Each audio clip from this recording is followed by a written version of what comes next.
What is this animal? When you look at it, you might think it's a snail, a sea snail. It would be an understandable mistake. It does look like a sea snail, but when you look inside the shell, you'll see that it's actually a crab, but a special type of crab called a hermit crab. And this one is actually what we call a common hermit crab. It's the one that we find most in our rock pools, and I know it's a common hermit crab because his right claw is big and his left claw is only dinky small. Common hermit crab.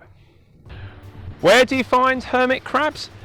Well, they love shallow rock pools, so they can be quite high up on the beach. Somewhere like this is absolutely perfect. Get down nice and close and have a look at all the shells in there. Most of them will be sea snails, but if any of them are moving a bit strange, you might be lucky and get a fellow like this. A lovely common hermit crab.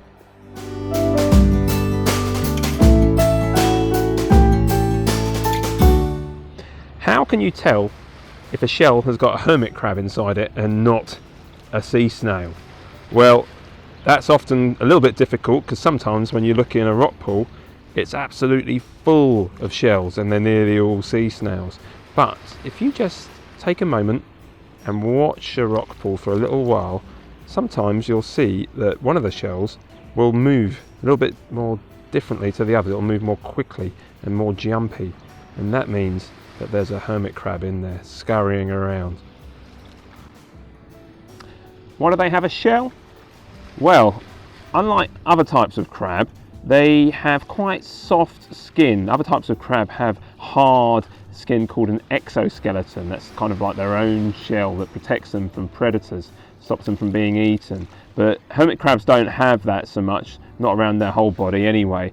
They're quite soft and they would be in danger from being eaten by predators if they didn't borrow shells from other animals, and they normally borrow them from sea snails, and this one's living in a periwinkle shell. So the periwinkle probably died, didn't need its shell anymore, and this hermit crab found it and moved in. And that's much safer now. In actual fact, we've got another hermit crab down here that's in a different type of shell, what's called a dog whelk. That's a different type of sea snail. And it's the same type of hermit crab. It's still a common hermit crab, but it's living in a different type of shell. So it looks a bit different when you see it. What happens when they get too big for their shell? Well, this happens all the time. They're always looking for the perfect shell. They don't want one that's too small that they can't fit into properly, and they don't want one that's too big because then they have to carry it around the whole time. So when they get too big for their shell, they will find a new one, and once they've found a new one, they'll leave the old one behind and move into it. And if the new one they find has already got a hermit crab in it, then the two of them will fight to see who's going to get the best shell.